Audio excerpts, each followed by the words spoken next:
Welcome back to another edition of Trump Bible Study, the most dominant, greatest, but also humble Christian Bible study, I think, anywhere.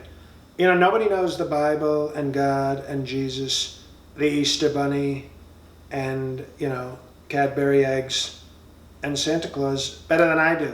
Okay, nobody knows, especially not Sleepy Joe. Okay, Sleepy Joe wants to destroy religion. He wants to attack our great God. He wants to push God down the stairs and steal God's Social Security payments. This is the kind of sick person he is. So we're doing strong Bible study so that people know who the great Christians are and who the not so great ones are, like Sleepy Joe. So today we're reading a very strong book, okay, a famous passage. It's called Ezekiel. Ezekiel. Well, we're going to call him Ezekiel because it sounds tough.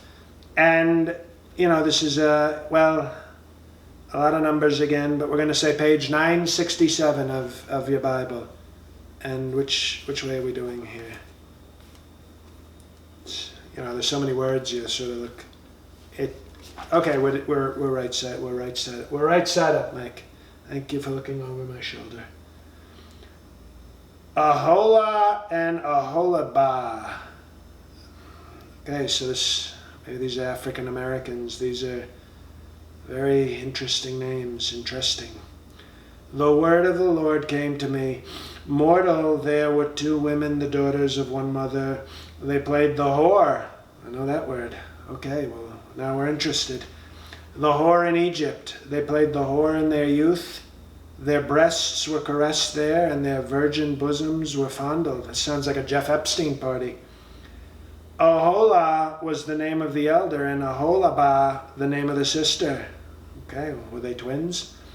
They became mine, and they bore sons and daughters. And as for their names, Aholah is Samaria, and Aholabah is Jerusalem. Okay. She must have been a good whore because they named like the Israel capital or something after. You know how good a whore, believe me, there's no cities named Stormy Daniels, okay? So to name a city Jerusalem is pretty special if this, she seems like a very talented woman. Aholah played the whore while she was mine. Well, we got that already. She lusted after her lovers, the Assyrians.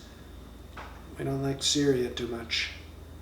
Warriors clothed in blue, governors and commanders, all of them handsome young men, mounted horsemen. Okay, so I would have maybe been in the Bible talk, it sounds like I would have been an Assyrian, a strong, handsome governor, commander.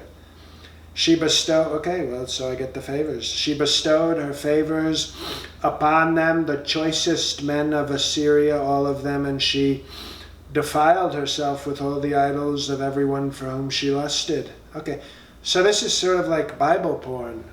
Okay, well, you know what? Pretty strong Bible, God. Very good. This is probably my favorite one, God. I thought Book of Job was my favorite, but these are different kind of jobs I think we're talking about in this one. Ezekiel, we call it Ezekiel.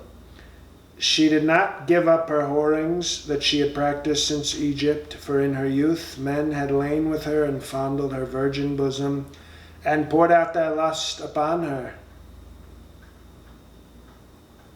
Oh, I think I know what that means.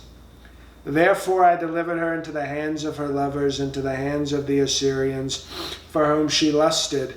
God, you're a little repetitive though, don't you? You kind of, let's move on to maybe the money shot or something.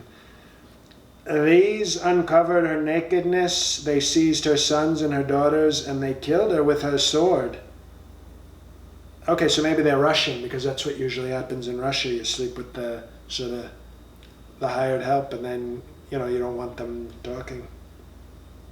Judgment was executed upon her, and she became a byword among women. Well, I guess byword means bye-bye. Her sister Aholibah saw this, yet she was more... Aholibah, not so holy.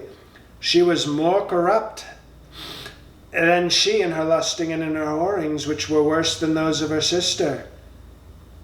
Mike, you're probably not interested in this part.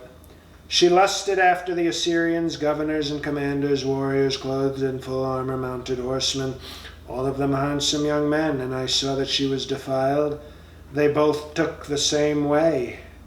But she carried her whorings further. She saw male figures carved on the wall, images of the Chaldeans portrayed in vermilion, whoever that is, with belts around their waists, with flowing turbans on their heads. Okay, so these were the terrorists. All of them looking like officers, a picture of Babylonians whose native land was Chaldea. When she saw them, she lusted after them and sent messengers to them in Chaldea. Okay, so she was like doing an OnlyFans account or something. And the Babylonians came to her into the bed of love. It's her great bed of love.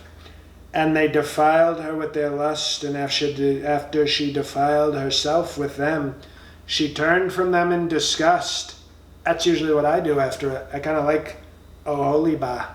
That's sort of what I do when I'm done defiling. I get disgusted and I leave some, cab fare on the bed. But she's disgusted. I kind of like that. When she carried on her whoring so openly and flaunted her nakedness, I turned in disgust from her, as I had turned from her sister. Yet she increased her whorings, remembering the days of her youth, when she played the whore in the land of Egypt, and lusted after her paramours there, whose members were like those of donkeys, and whose emission, great emissions like coal and great clean coal and great oil and gas, were like that of stallions. Thus you, calm down, Mike.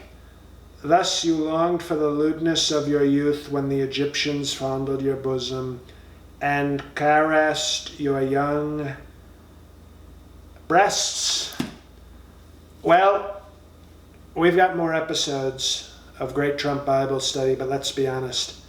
I don't know how you beat Ezekiel. That is probably the greatest Bible verse that I've ever heard. For once, my vice president and I had things that interested both of us in the passage.